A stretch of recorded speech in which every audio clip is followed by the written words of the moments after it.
A continuación, Panorama.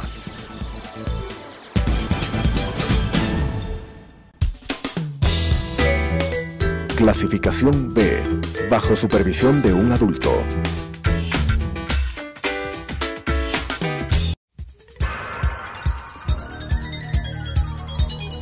Las opiniones vertidas en este espacio por la producción y dirección del programa son de exclusiva responsabilidad de sus autores y de quienes intervienen en ellos.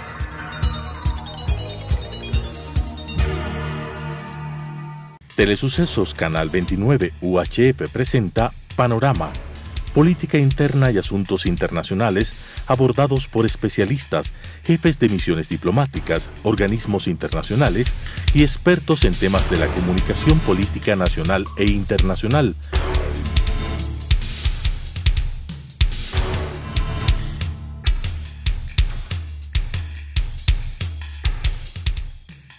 Con la conducción del doctor Edgar Jaramillo. El hermano país de Venezuela está viviendo una crisis para unos. Otros dicen que no ocurre absolutamente nada, que las cosas son normales, pero es absolutamente evidente la migración que se siente en todos los países de la región, la intervención o preocupación expresada por varios organismos internacionales, entre ellos la Organización de Estados Americanos y en el último fin de semana el Consejo de Seguridad de Naciones Unidas, lo cual hace suponer que evidentemente sí hay una situación crítica, que además se evidencia con las marchas estas que están en casi todo el país, no solo en Caracas, ¿no? Está viviendo una situación muy crítica frente a la cual algunos países han tomado ya una posición, unos para apoyar al régimen de Maduro y otro grupo de países, particularmente latinoamericanos y norteamericanos como Estados Unidos y Canadá, que apoyan al régimen de Guaidó. Es decir, este es el panorama. También los organismos internacionales como la OEA adoptó una resolución en función del artículo 20 de la Carta Democrática, esto fue el 5 de junio del 2018, que suponía que deben agotarse los mecanismos diplomáticos y de negociación para encontrar una salida al tema, lo cual no ha ocurrido hasta este momento. Para conversar de este tema y tener una visión, una proyección más clara y que la ciudadanía pueda comprender de mejor manera el tema, está con nosotros el embajador Hernán Escudero. Él es diplomático de carrera, ha servido al país en varios estados, en Suiza, en el Perú, y lo que es más, ha sido representante de Naciones Unidas por delegación del secretario general en varias misiones y organismos internacionales, lo cual nos permite entender la valía, la experiencia y el conocimiento del embajador Escudero, que además es abogado y actualmente está dirigiendo el Instituto de Ciencias Internacionales de la Universidad Internacional del Ecuador. Es decir, estamos ante un diplomático que conoce el tema. Bienvenido, embajador. ¿Cómo mira usted el panorama, la situación? ¿Cómo deberíamos interpretar lo que está ocurriendo en Venezuela y cuál es su pronóstico frente a las demandas que están haciendo algunos gobiernos? Ya, muchísimas gracias, un gran gusto estar aquí. Saludo muy cordial, Edgar, y a toda la teleaudiencia de Telesucesos. Quería nada más hacerte una ligera aclaración. En realidad dirijo el Centro Ecuatoriano de Estudios Internacionales en la Universidad. Bueno, es la denominación, pero... Y soy profesor de la escuela, ¿no? Y muchas gracias por tus palabras anteriores. Con muchísimo gusto, pues, estar aquí en esta casa y aportar algunos criterios sobre una situación que creo que nos debe preocupar a todos los latinoamericanos en particular, y naturalmente a nuestro país por diversas razones, no solo por los lazos históricos que existen con Venezuela. Fuimos con Colombia un solo país, tenemos lazos muy importantes económicos, culturales, históricos, y además algo que me parece importante es que una época, como tú recordarás muy bien, Venezuela fue un país de acogida. Hay varios decenas de miles de ecuatorianos que todavía viven en algunas ciudades venezolanas, sobre todo en Caracas, ¿no? Fue un país de puertas abiertas antes del chavismo tenía, cuando vivía en una época de bonanza económica en los años 50, los años 60, los años 70. Y por otro lado, como todos sabemos, el Ecuador ahora es un país de acogida, también somos un país de salida de nuestros connacionales, y de acuerdo a la información oficial, pues ahí tenemos ahora alrededor de 300,000 venezolanos que están en territorio ecuatoriano. Es una colonia bastante grande, ¿no? Si comparamos, por ejemplo, con la migración colombiana, fruto del conflicto colombiano de 50 años, que se llegó a la negociación entre el gobierno colombiano del presidente Santos y las FARC, mucho mayor de acuerdo a las estadísticas, el número de refugiados, en el caso colombiano, que vinieron al Ecuador a vivir. Ese me parece un inicio importante que revela la sensibilidad que este tema tiene particularmente para el Ecuador. Por otro lado, en relación al proceso de movilidad humana, es importante destacar que el Ecuador ha liderado, como tú sabes muy bien, una iniciativa para coordinar acciones con otros países sudamericanos y organismos internacionales como el ACNUR, el Alto Comisionado de Naciones Unidas para los Refugiados, la Organización Internacional de Migración, a fin de que haya en la medida de lo posible, una política común de acogida de los países sudamericanos donde más se han asentado los ciudadanos venezolanos que están escapando de una situación terrible y angustiosa, como todos sabemos, al extremo de que pues, tenemos muchísimos testimonios de los últimos grupos que han llegado al Ecuador que han venido a pie. Cuando alguien viene a pie de Caracas, eso revela una desesperación, de Barquisimeto, de Valencia o cualquier ciudad venezolana, hasta Quito a pie, revela... O hasta el Perú. Y luego muchos hasta el Perú, revela una desesperación, desde luego, y prefieren ese sacrificio a permanecer en su país. Pero además revela que son los segmentos más pobres de la población, porque están en incapacidad de adquirir un boleto aéreo, o un autobús, terrestre, etcétera. ¿no? Alguien me contaba que una reunión de estas que organizó la Cancillería sobre movilidad humana, hubo un encuentro con algunos delegados, con el presidente de la República y también con unos representantes de la colonia venezolana en Quito, y que había ido una señora en silla de ruedas y que con la persona que le acompañaba, un familiar que había venido desde Caracas en silla de ruedas. ¡Qué barbaridad! Bueno, esa es una clara demostración dramática de la crisis, del drama que está viviendo el pueblo. Y como tú bien has señalado, bueno, Venezuela fue un país rico y es un país rico, ¿no? Su industria petrolera es fantástica, hay minas, tiene agua y está ubicado estratégicamente. Sin duda, ¿no? Sin duda. Pero entonces, ahora hay un problema muy grave que tiene que enfrentar, y a eso obedece la resolución de la Asamblea de la OEA, por 19 votos a favor, exactamente, 11 en contra y 4 abstenciones. Exactamente, ¿no? Yo creo que ¿Pero qué revela esta decisión? Exacto, para ir en la dirección de tu pregunta, simplemente sería importante destacar también por qué ocurre esto. Y lo que ocurre es que ha habido un manejo de 20 años equivocado, de violación masiva de los derechos humanos, conocida, y de una vinculación de segmentos del régimen venezolano con el crimen transnacional organizado.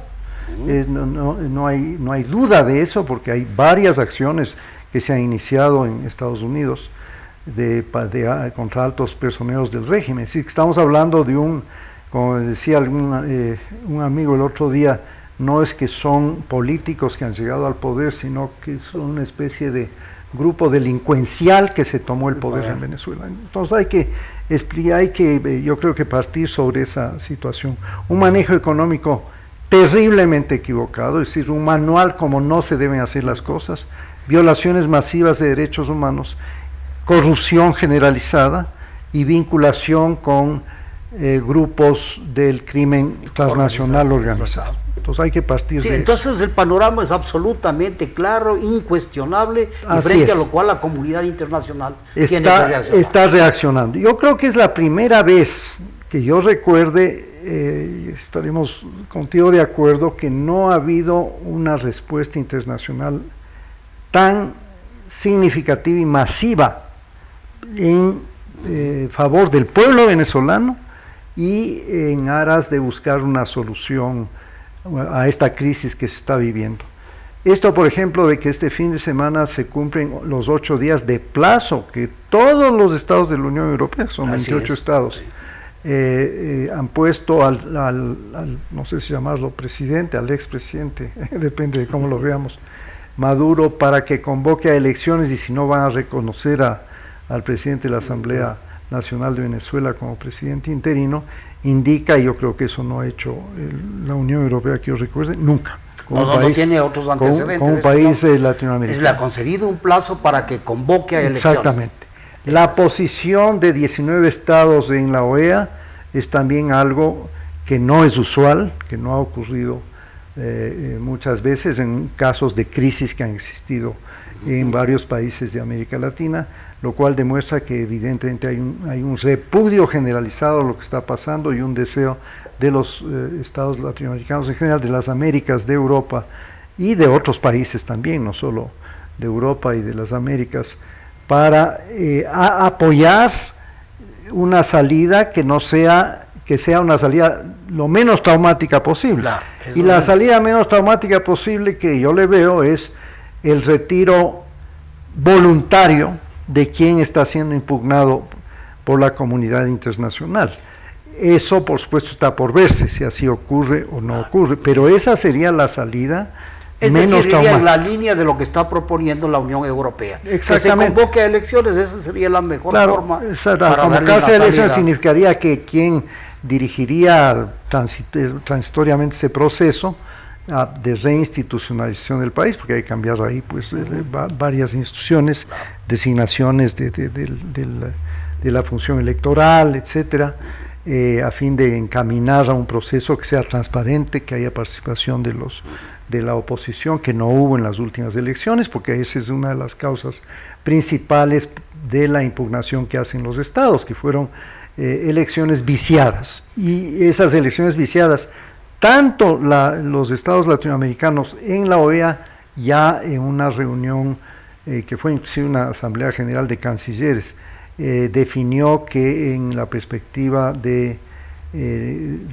por eso se tomó esa primera resolución, no aceptaron la legitimidad de ese proceso. Es el origen que no se aceptó la legitimidad porque fueron elecciones convocadas anticipadamente, eliminando a la oposición, a los candidatos de la oposición, y se inventaron una pseudo oposición para hacer creer que había elecciones democráticas y había una participación.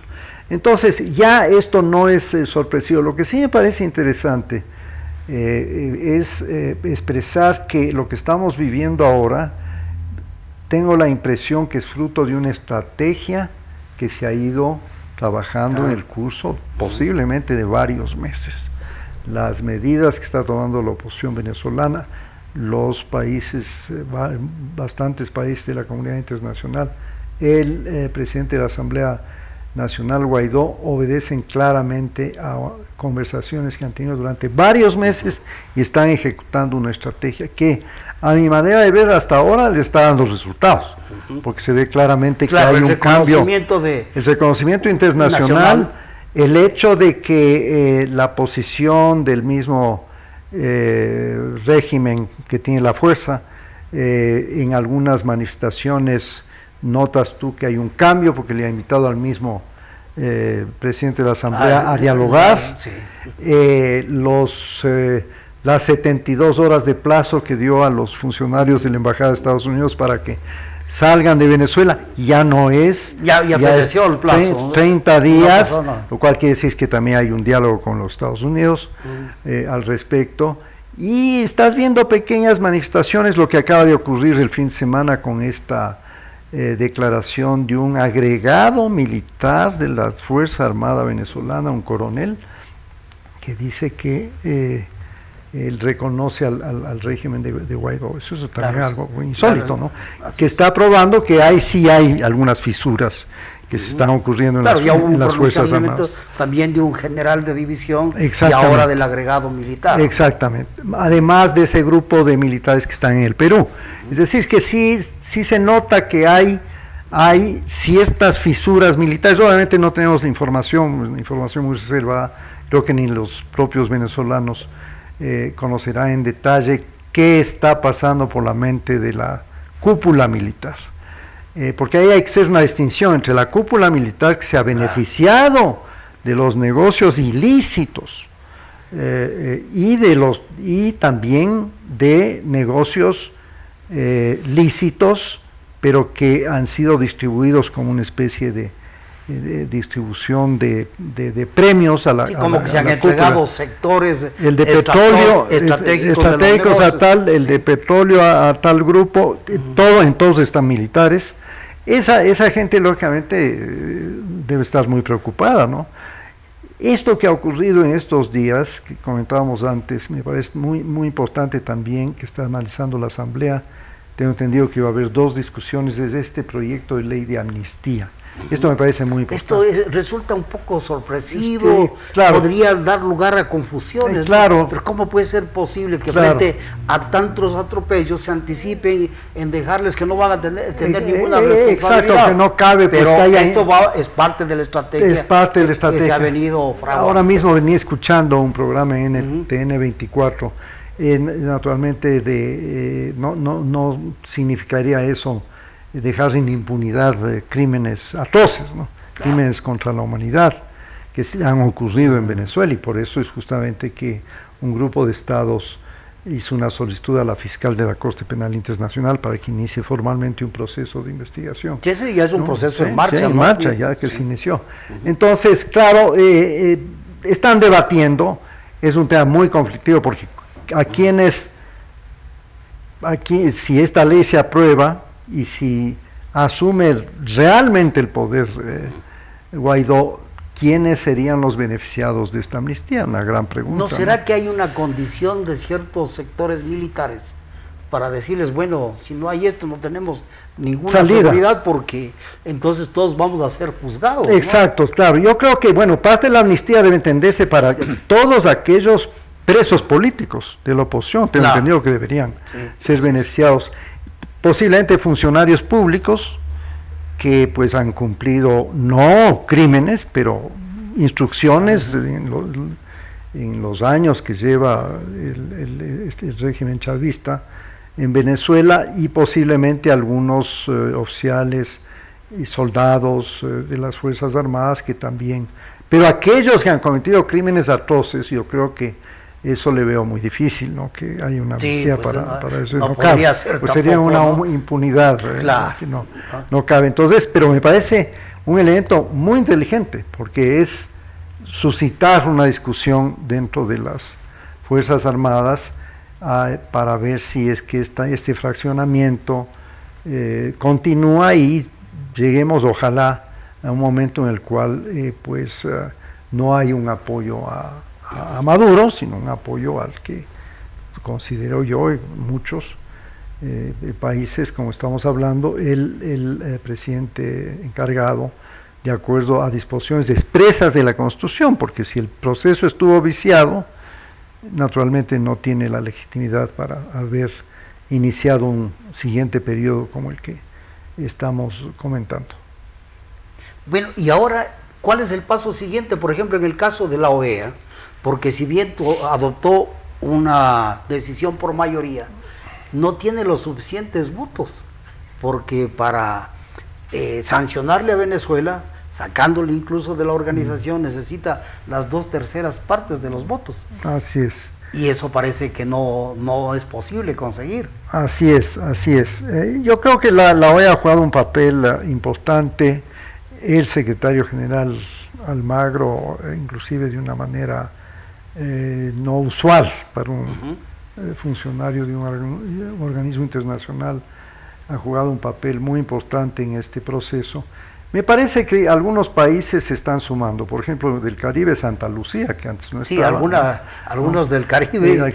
Pero tú ves sorprendente, ¿no? Claro, entonces sí se nota eso, ¿no? Ahora, la posición de República Dominicana, también, porque fue anfitrión de las negociaciones. Exactamente. Y ahí ha defendido mucho Dominicana. Exactamente. Y últimamente dio el voto a favor, ni siquiera se abstuvo, ¿no? Así es, un voto a favor. Yo creo que hay un cambio, en la medida que van a pasar las semanas o las horas, ojalá no meses, creo que se van a ir uniendo algunos otros países.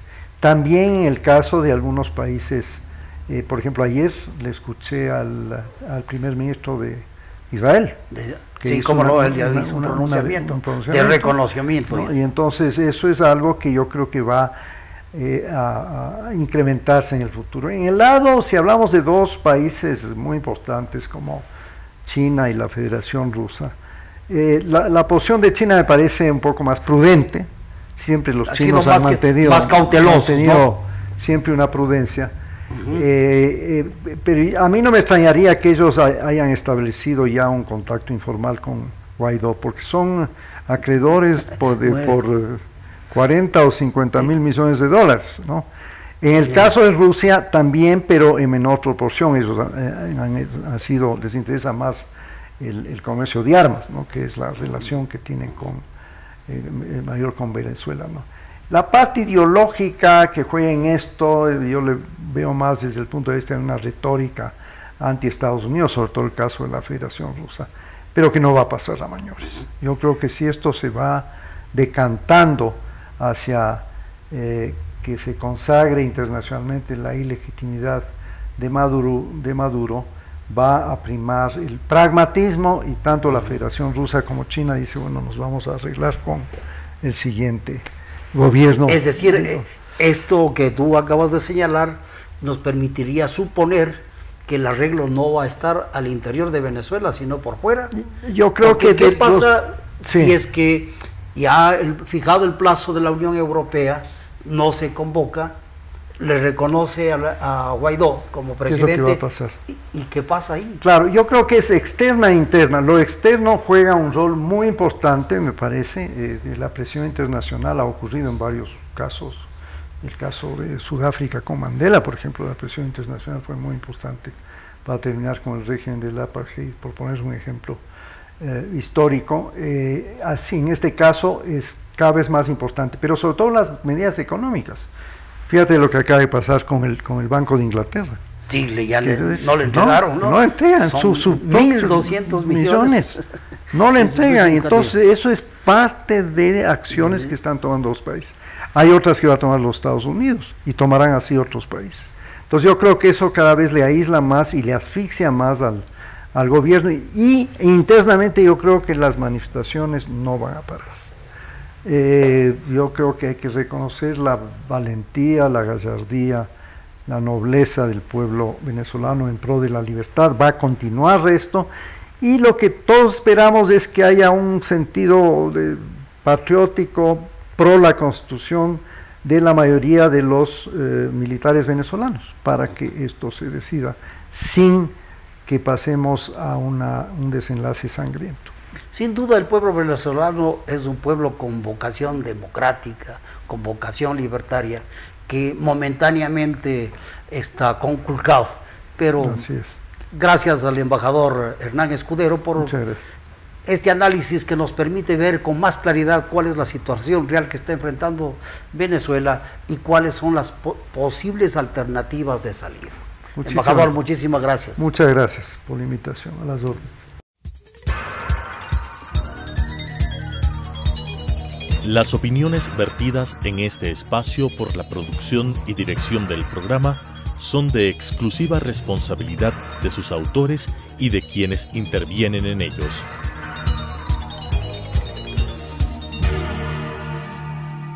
Telesucesos, Canal 29 UHF presentó Panorama, Política Interna y Asuntos Internacionales abordados por especialistas, jefes de misiones diplomáticas, organismos internacionales y expertos en temas de la comunicación política nacional e internacional.